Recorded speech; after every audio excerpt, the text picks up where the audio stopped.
So it turns out, all these years later, North Korea still enjoys a good frontal assault across open terrain. How about that? Now, they learned the hard way in Kursk that that's not exactly ideal on the modern battlefield, but nonetheless, they figured it out and adapted.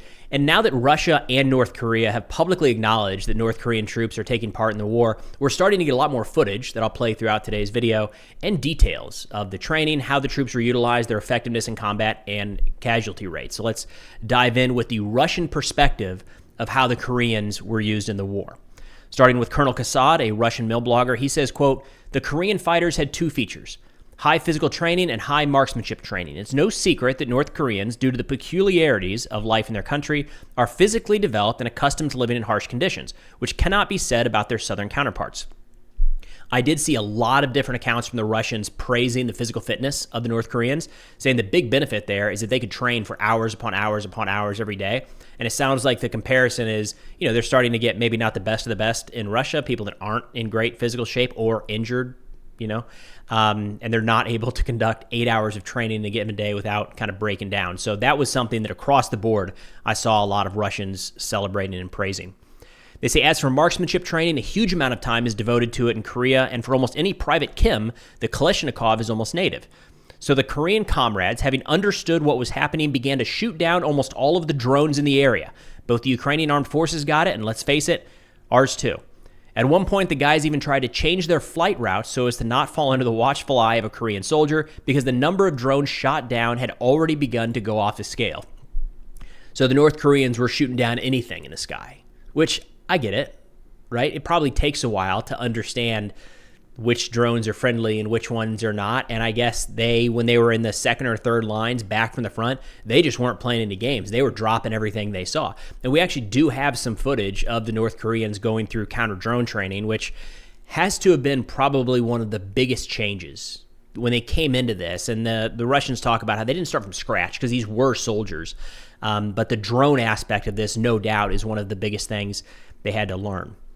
He says, as for the participation of the North Korean fighters in the assaults, no one immediately sent them into assault work. At first, the guys sat on the third line, delved into the situation, then having gotten used to what was happening, they began to pull up for supplies and fortifications.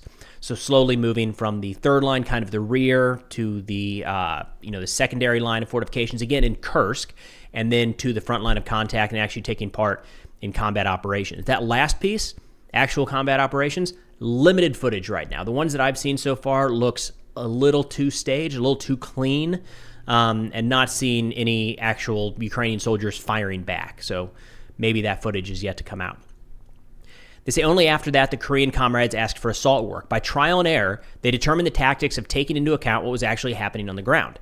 Yes, the Koreans' acquired skills turned out to not be quite in demand in the conditions of the counter-terrorist operation in Kursk, but they quickly reorganized and managed to carry out a number of operations, inflicting good damage on the Ukrainian terrorists. And they go into who exactly was sent from North Korea. And this is heading over to military informant, who says official Russian sources have designated them as special forces. And we've heard that more than once. He says, in our language, that's kind of like the direct translation in the Russian language. He says, but a better way to frame this is probably very special individual groups or elite light infantry. He talks about how these are the ones that have the most training. There's a lot of them in North Korea. They have the most training, the best equipment, but he definitely stopped short of saying these are actual special forces soldiers. So elite infantry is probably, again, the way that the Russians seem to be dialed in here. Now, talking about some of the tactics here and the challenges, Alexander Kotz, another mail blogger, put together an article talking with some of the Russians. They said the first thing that we encountered, of course, was the language barrier, said the commander of the instructor unit with a call sign Kondrat. The commanders of the Allied units first went through the exercises with an interpreter, and then under our supervision, they worked with their groups. Gradually, they learned our language, and we had a phrase book of 20 to 25 words. This was enough for us to conduct classes without an interpreter. So if I understand that correctly, what they did is they grabbed the commander, company commander, platoon commander, squad leader, who knows, at some level, somebody who's in charge of a number of soldiers, and they ran that individual through training kind of one-on-one with an interpreter. And after that individual had it, they had that Korean soldier then go back and train his peers without an interpreter. So you can see how you can kind of expand that out. Train the trainer is probably the simplest way to put it. They say the core of the units that arrived in Russia are the Special Operations Forces, the DPRK. They're elite. Again, take that with a grain of salt. Elite infantry, light infantry. He says, therefore, of course, the training was not conducted from scratch, which was a big component here. So they did get a fair amount of training by all accounts.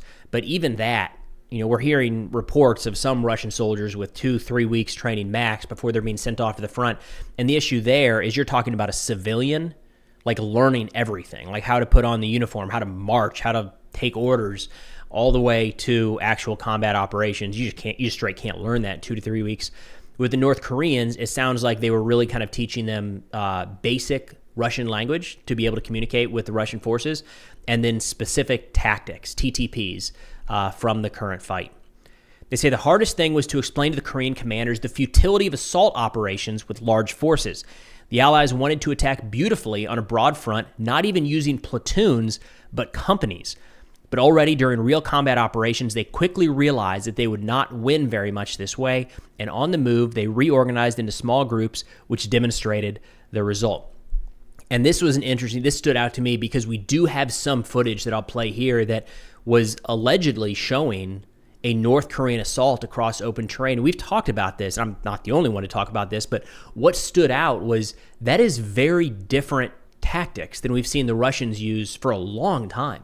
The Russians are not spread out across open terrain conducting a platoon or company-size assault. That's just not how they've operated for quite a while, yet we were clearly seeing this in this drone footage. And the speculation was, hey, these are North Korean troops.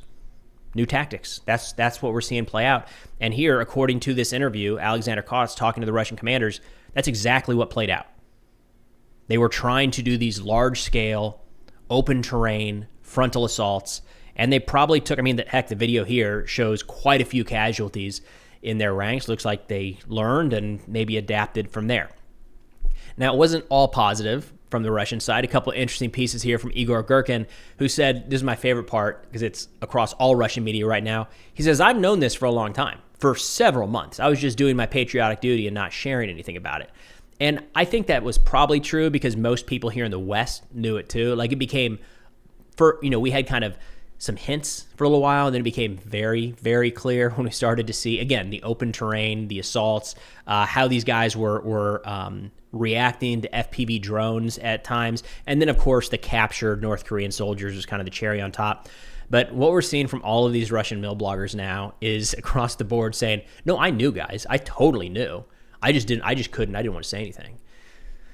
They probably did, but I like the fact that they're all kind of scampering to make sure their audience knows that they actually had this secretive information long ago. Gherkin continues by saying, as far as I know, despite their bravery, courage, and all other moral qualities, the DPRK units did not play a decisive role in the military actions. And a part of that has to be where they were utilized and when. It sounds like they didn't really enter this final clearing operation of Kursk. It doesn't sound like they were maybe utilized in that they may have been almost expended to a degree, not entirely wiped out. We'll get to casualties here in a second, before that final push through Sudza and kind of wrapping up the Kursk operation. Talking about casualties, military informant here cites the National Intelligence Service of South Korea, who he says presented its assessment of the North Korean troops fighting in Kursk. According to their data, North Korea sent 15,000 troops to Russia with losses of 4,700 people, including about 600 killed. That is a 31% casualty rate.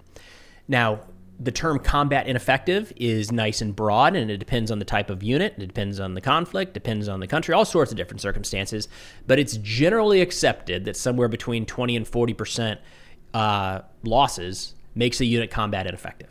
So I think it's pretty safe to say that the Ukrainians in Kursk rendered the North Korean, that's about a division size, 15,000, a couple divisions actually, based off the manning numbers in Ukraine and Russia right now. So the Ukrainians managed to render, we'll say, 2 divisions of North Koreans combat ineffective through this fight. Of course, we don't have any details on the actual numbers there. That's just the estimate from the South Korean intelligence agency. Now, military informant continues talking about why North Korea did this. They said, according to South Korean intelligence, in exchange for sending troops and supplying weapons, the DPRK received from Russia a platform for launching spy satellites, drones, electronic warfare systems, and the Pantsir air defense system. There's a lot of questions right now as to, are they going to continue to be used? Are there going to be new troops rotating in? There's a lot of speculation right there, but there's nothing concrete, even from inside of Russian sources right now. It's a lot of talk, a lot of what if. So we'll have to wait to see how that progresses. Now, talking about, kind of the impact here back in North Korea, another Russian mill blogger, Zloy Proof, talks about how Kim Jong-un talked about this and celebrated it, and maybe even a statue. He says, Kim Jong-un called the participation of North Korean soldiers in the battles of Kursk a sacred mission. The statement from the Central Military Council of the party noted the participation of North Korean military units in the Kursk region was carried out in accordance with the order of the head of state.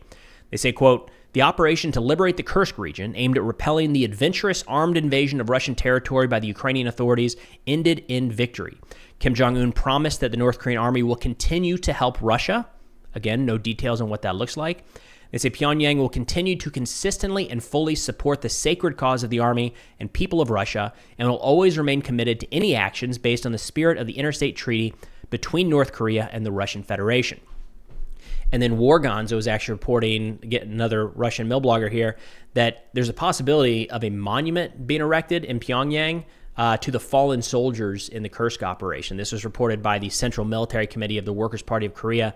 They say after the liberation of the Kursk region, Kim Jong-un ordered the erection of a monument in Pyongyang to the fallen Korean soldiers who took part in the operation. We know for a fact that if that happens, we're going to get a bunch of great North Korean propaganda videos of it, so that's not going to be hidden for very long. But nonetheless, it's interesting, I think, as we're starting to get more details of how the North Korean troops were used, their effectiveness coming into the fight, their effectiveness during, and looks like, again, they were pretty effective by all accounts.